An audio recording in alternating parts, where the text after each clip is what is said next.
Universidad Sergio Arboleda presenta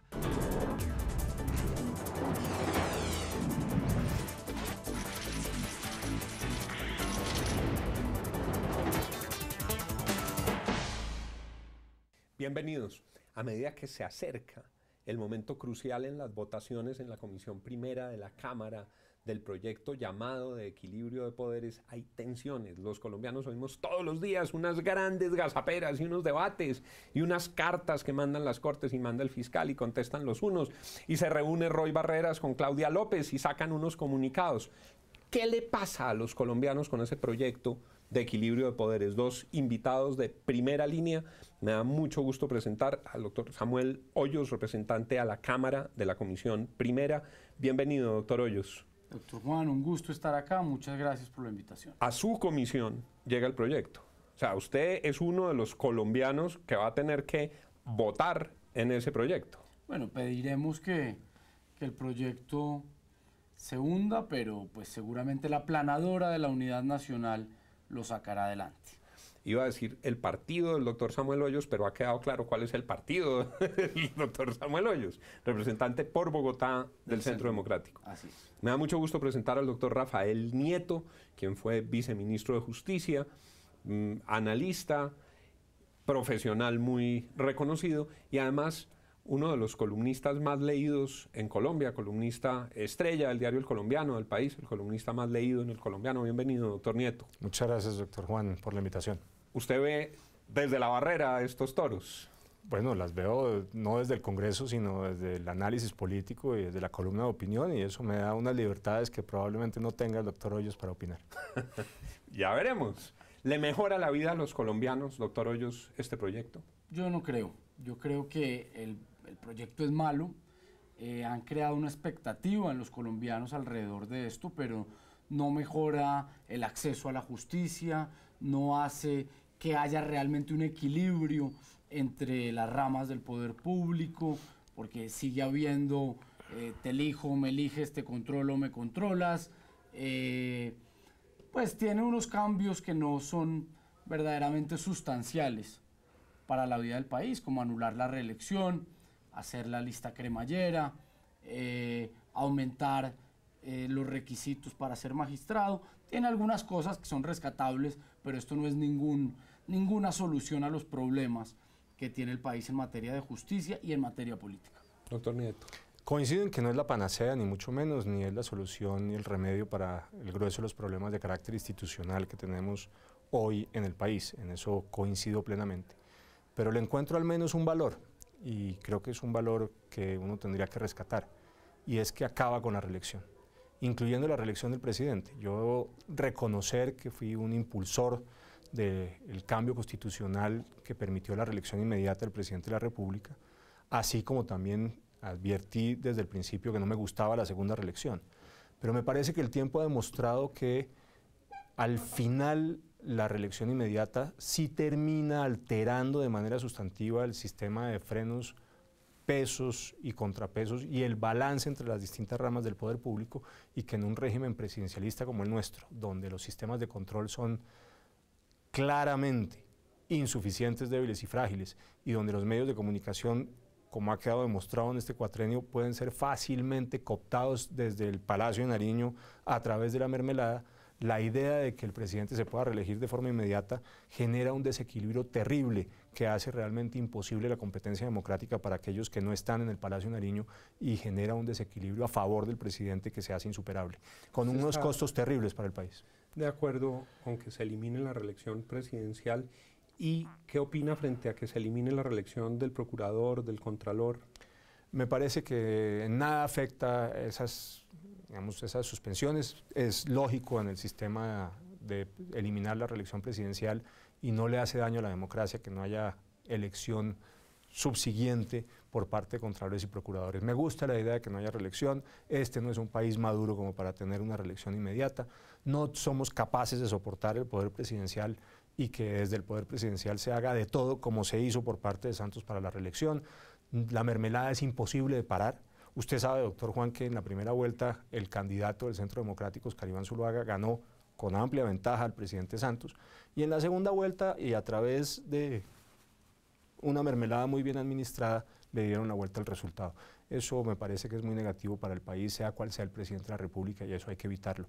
Digamos, la idea de que haya un presidente que se pueda reelegir como Uribe solamente con el voto de opinión por la fuerza que tiene ese personaje en la política colombiana, me parece que no es suficiente para defender esa figura. Hay que hundirla, y la experiencia de Santos en la reelección me parece que reconfirma la necesidad de hundirla.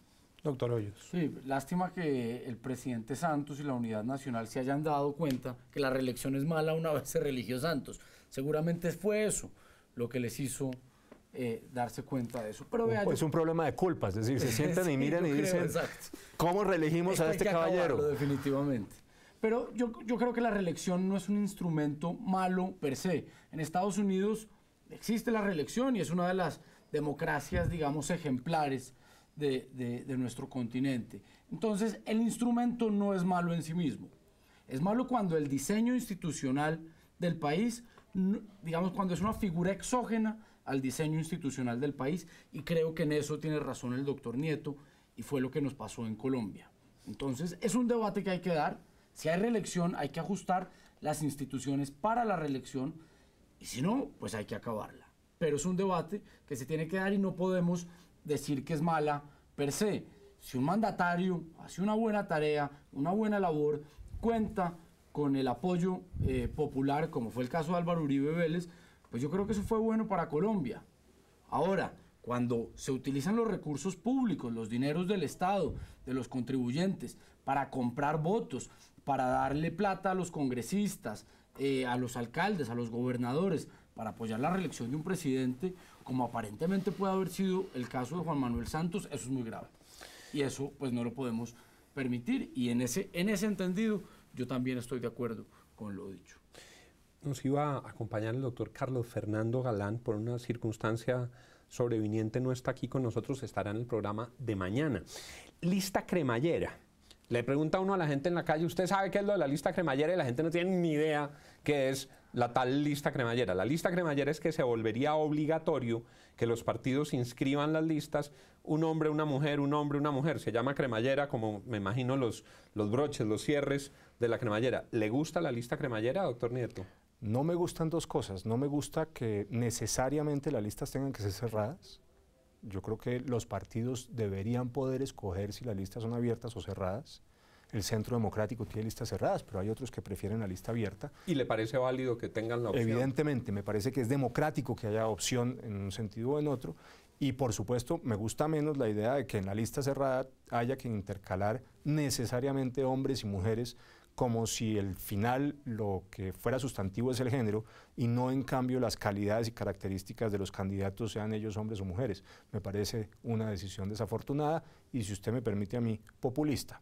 Es decir, trata de compensar lo que es verdad, una cierta discriminación hacia las mujeres que existe en el país en general a través de una decisión esta, de la lista cerrada cremallera, que a mí me parece claramente antidemocrática. El otro tema que ha generado mucha polémica es el que tiene que ver con la administración de la rama judicial.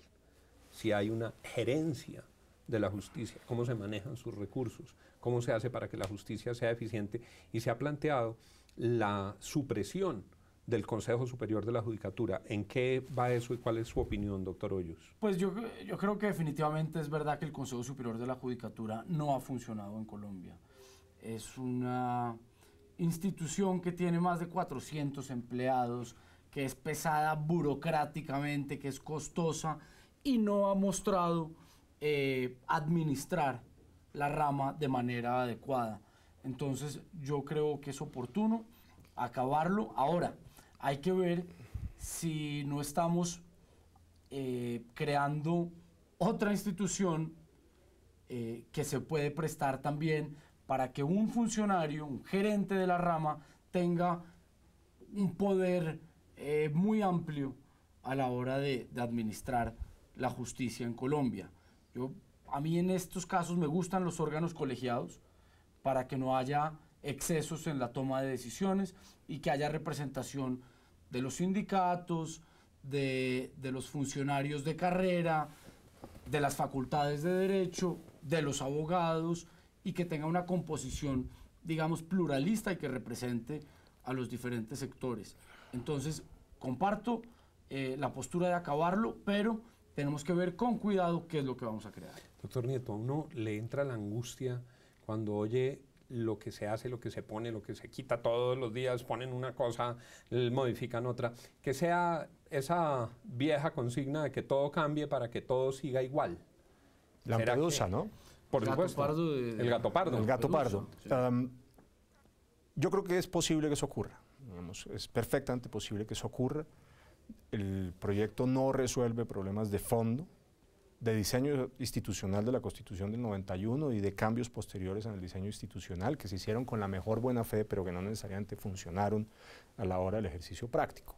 Uno de ellos, por ejemplo, el Consejo Superior de la Judicatura, que tenía una muy buena intención, pero que en el ejercicio de la realidad ha resultado trayendo muy malos efectos.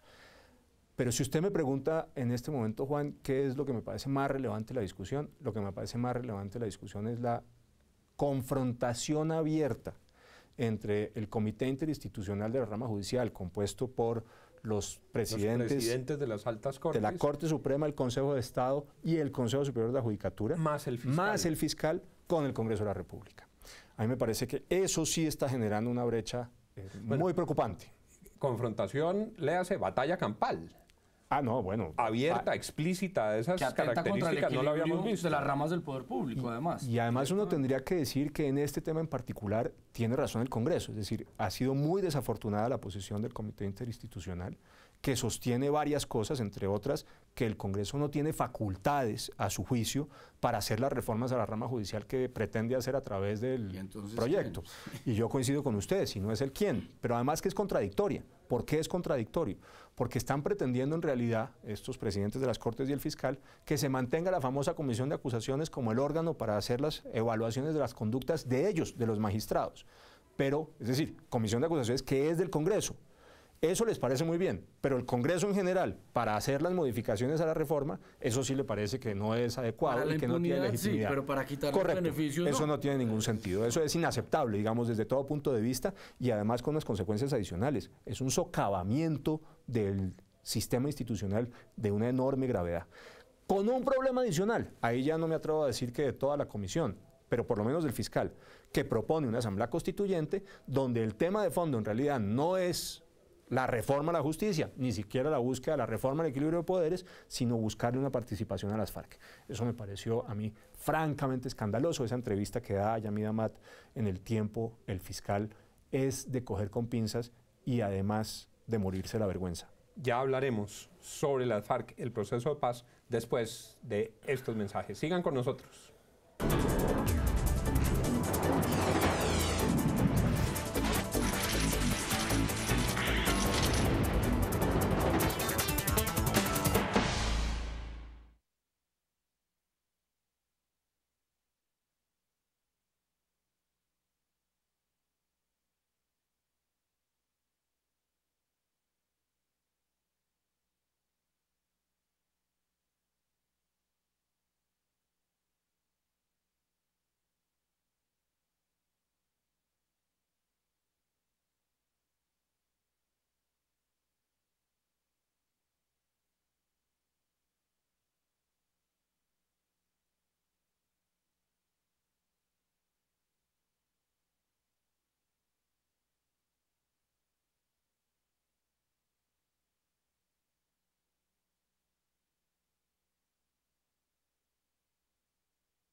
Terminamos nuestro bloque pasado hablando de las FARC y le pregunto a propósito de eso, Samuel Hoyos, doctor Samuel Hoyos, usted venía ahora de un debate sobre el cual usted era el citante sobre la masacre de los soldados en el Cauca. ¿Cómo le fue en el debate? Pues efectivamente, representantes de distintos partidos en la Comisión Primera, citamos al ministro de Defensa, a los negociadores de paz, solo asistió el ministro de Defensa.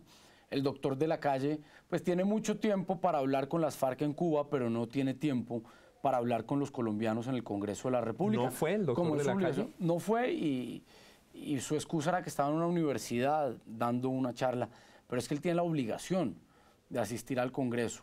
Además, por un tema tan grave como es la masacre de 11 soldados en el Cauca.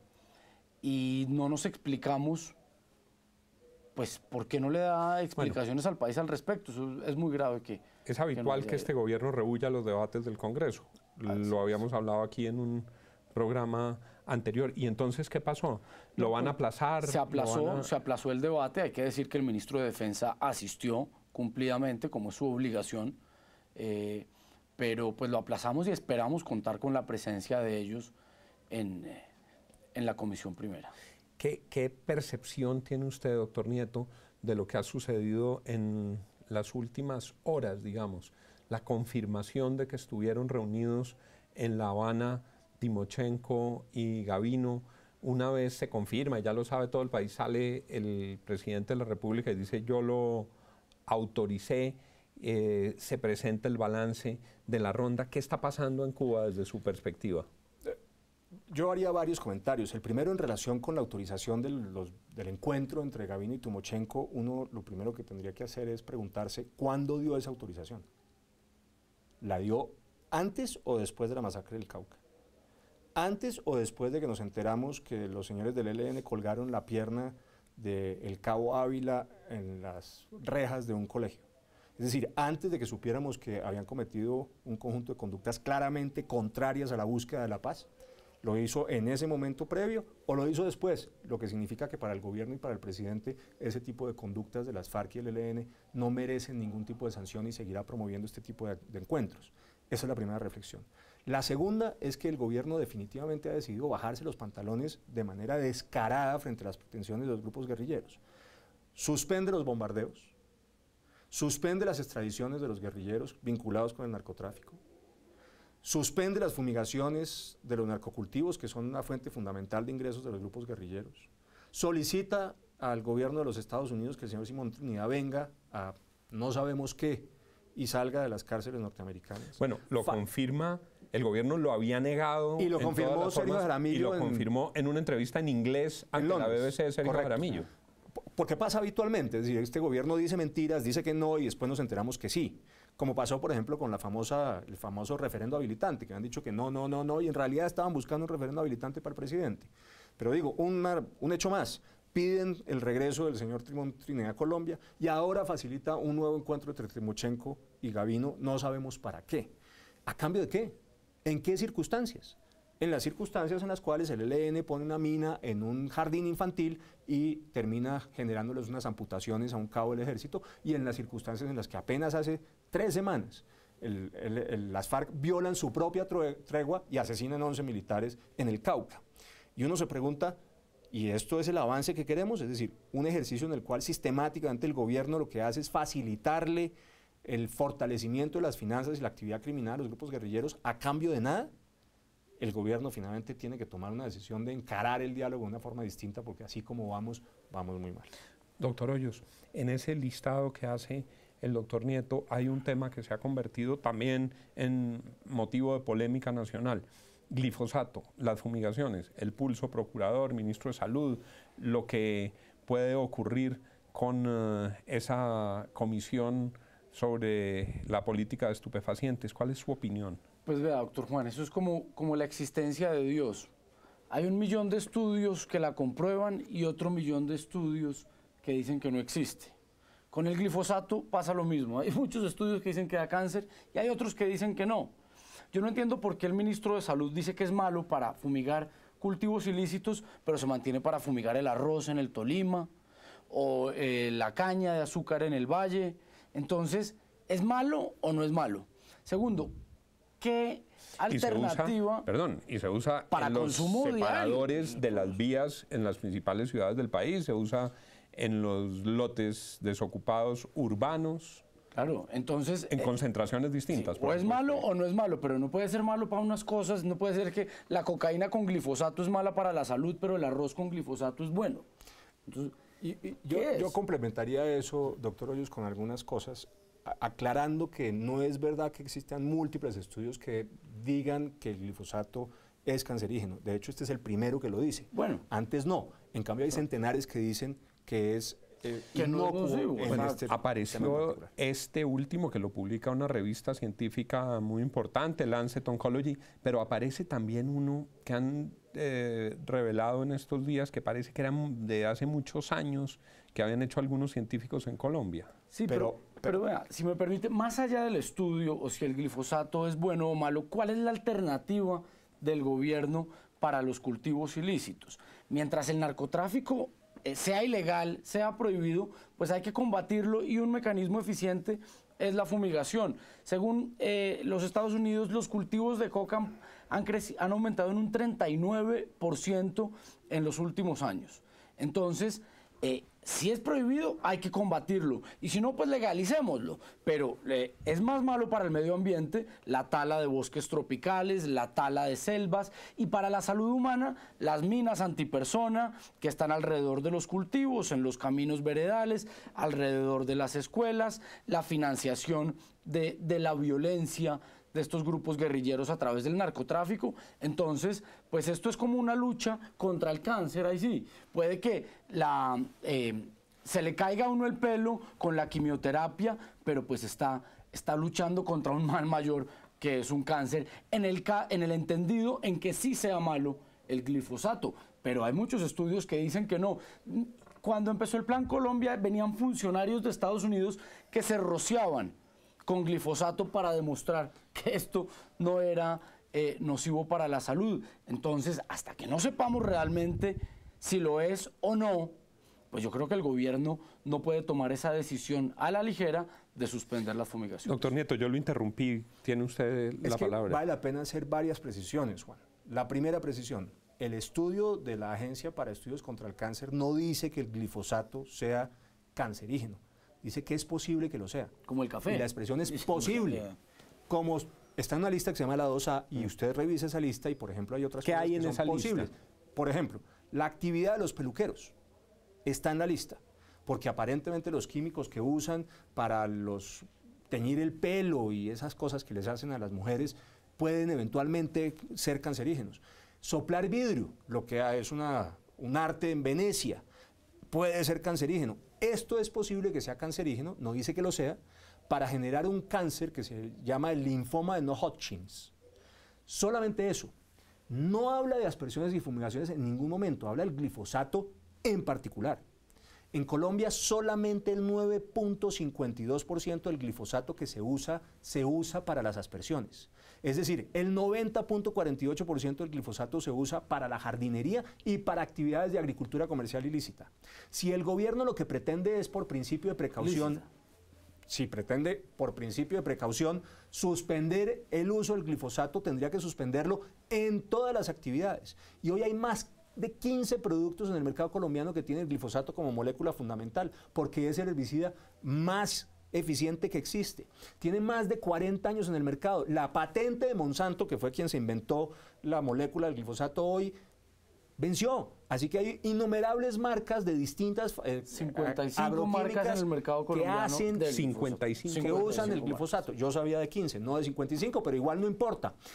40 años de estudios de las agencias de la Comisión de la Unión Europea, de la Agencia de Protección Ambiental de los Estados Unidos, de la Comisión Interamericana para el Control del Abuso de las Drogas, del Instituto Federal de Evaluación de Riesgos del gobierno alemán, todos diciendo que el glifosato no produce esos efectos, más innumerables estudios de academias, universidades y expertos independientes. Pero volvemos a lo mismo. Vamos a hablar del principio de precaución, doctor Lozano, y vamos a suponer que por el principio de precaución usted no debería, si esa fuese la conclusión, poner en riesgo la vida y la salud de los colombianos. Y por eso usted se abstiene de fumigar. Entonces, ¿cuáles son las alternativas? Ahí ya no sobre la eventualidad de un riesgo, sino sobre la realidad. Irse a la erradicación manual. En Colombia solamente el 25% de los narcocultivos se hacen por erradicación manual y el 75% por aspersión. En ese 25% de erradicación manual ha habido 197 muertos y 687 heridos. Porque tienen sembrado de minas el camino. Y porque es más peligroso para la salud humana la erradicación para la vida y la salud humana que la erradicación manual. Doctor Hoyos, dice usted que es más peligroso Es más peligroso para la salud y para la vida humana la erradicación manual que la fumigación, suponiendo que es por el número de muertos. Claro, por las minas que están alrededor de los campos, por los ataques de los guerrilleros que cuidan los cultivos, etcétera. Entonces, si es en términos de costos humanos, pues es más costosa la erradicación. Así que es una alternativa absurda la que plantea. Pero agréguele dos razones adicionales a ese, que es una razón real, porque es que en el caso de la erradicación manual, los muertos y los heridos no son potenciales, no son posibles, son reales. Tendrá que usted multiplicar por lo menos por 3 los 197 muertos y 687 heridos. Pero además tiene que pensar que al no erradicar usted con aspersión, se van a multiplicar los narcocultivos. El 39% de aumento durante el año pasado de narcocultivos en Colombia está básicamente concentrado en 3 áreas del país. Nariño y Putumayo, donde está la famosa franja de los 10 kilómetros en los cuales no se puede fumigar porque son parte de un convenio con Ecuador. Y en la zona del Catatumbo, donde en el 2011 el gobierno nacional se comprometió con los campesinos y los narcocultivadores a no fumigar. Ahí es donde creció el narcotráfico. Yo le pregunto, ¿eso qué significa en materia de fortalecimiento de las finanzas de las bandas criminales y los grupos guerrilleros y por tanto en muertos y heridos generados por esas bandas y por esos grupos guerrilleros?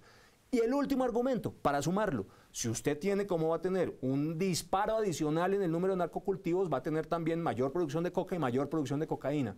¿Eso va a ir todo solamente al mercado externo? No, va a también tener que ir al mercado interno. El número de muertos y de enfermos por drogadicción también está vinculado al hecho de que usted no va al mercado interno. Claro, ya somos un país consumidor. Somos un país consumidor y va a las finanzas de las FARC.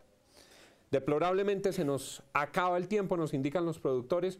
Aquí nos podríamos quedar muchas horas hablando, doctor Hoyos. Muchas gracias por habernos acompañado en el día de hoy. A usted, doctor Juan, y pues podremos hacer un segundo capítulo de este programa. Y tercero, y cuarto, y quinto, porque esto así es.